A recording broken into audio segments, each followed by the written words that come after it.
citizen, gapangayo tani kami nga imo kami pagpasugtan nga interviewon ka para sa amon nga activity sa eskwelahan.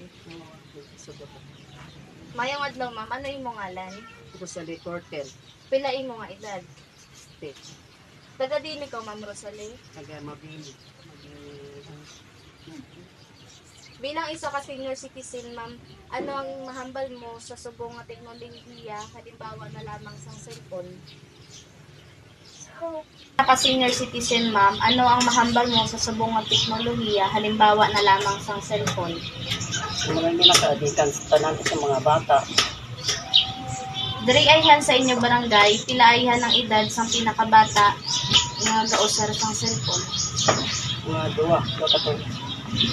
Para sa imo huna-huna, Ma'am Rosalie, insakto ba lang nga ginapabayan lang ang kabataan sa gadget? Hindi, dapat at maunggitay. Ang pagpabaya ayhan sang cellphone sa kabataan may maayo nga epekto. Wala.